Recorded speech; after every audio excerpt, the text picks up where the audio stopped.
আসসালামু আলাইকুম সুপ্রিয় দর্শক, আমি মনিরা কুকিং চ্যানেল থেকে বলছি। আজকে আমি একটি রেসিপি তৈরি করব, ইউনিক চিকেন ললিপপ।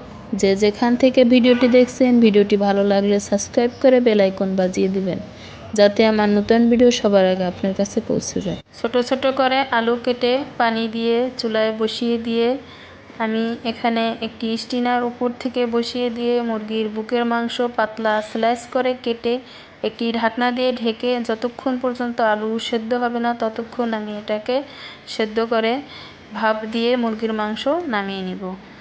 এরপরে আলুগুলো আমি একটি প্লেটে তুলে নিব। এখন আলু থেকে শসা আলাদা করে নিব। যে যেখান থেকে ভিডিওটি দেখছেন, ভালো লাগলে একটি লাইক দিয়ে কমেন্ট করে আপনার মূল্যবান মতামত জানিয়ে দিতে পারেন।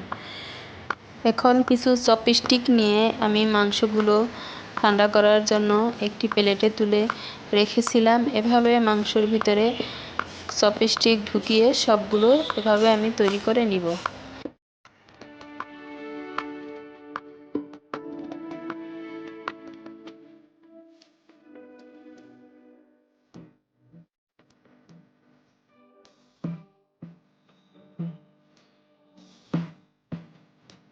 সবগুলো আমি এভাবে তৈরি করে নিয়েছি। এখন একটি বাটি নিয়ে 1.5 টেবিল চামচ আদা রসুন পেস্ট, 1 টেবিল চামচ জিরে বাটা ও 1 টেবিল চামচ লবণ, 1 টেবিল চামচ হলুদ গুঁড়ো, 1 টেবিল চামচ মরিচ গুঁড়ো, 1 টুকরো লেবুর রস দিয়ে আমি এখানে দিয়ে দেব 2 টেবিল চামচের মতো সয়া সস। এরপরে একটি চামচ দিয়ে ভালোভাবে মশলাগুলো মিশিয়ে নিব।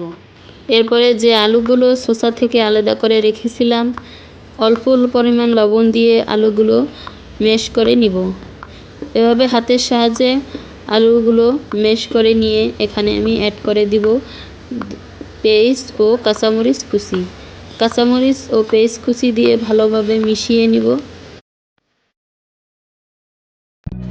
চপস্টিকের সাথে যে মুরগির মাংস আমি গেঁথে রেখেছিলাম, তার এক সাইডে আমি যে মশলা তৈরি করে রেখেছিলাম একটি চামচের সাহায্যে এক সাইডে আমি এভাবে লাগিয়ে নিব।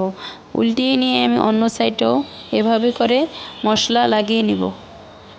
সবগুলোর সাথে আমি এভাবে করে মশলা লাগিয়ে নিব। এরপরে 10 মিনিটের জন্য আমি এটা অন্য সাইডে রেস্টে রেখে দিব। কিছু মশলা বেঁচে গিয়েছে, এখন আমি আলুর ব্যাটারের সাথে নিয়ে মেখে নিব।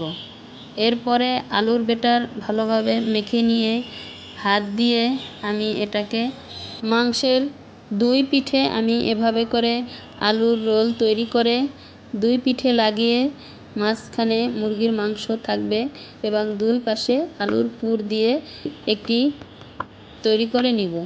সবগুলো আমি ওভাবে করে তৈরি করে নিব।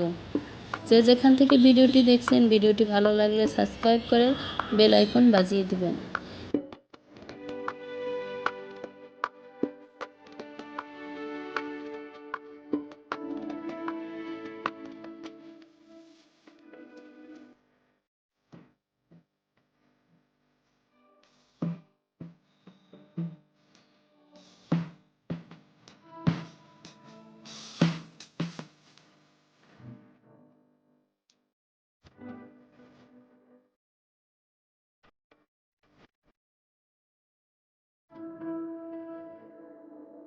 সবগুলো আমি এভাবে করে তৈরি করে নিয়েছি। এখন চুলায় প্যান বসিয়ে পর্যাপ্ত পরিমাণ তেল দিয়ে গরম করে নিয়েছি।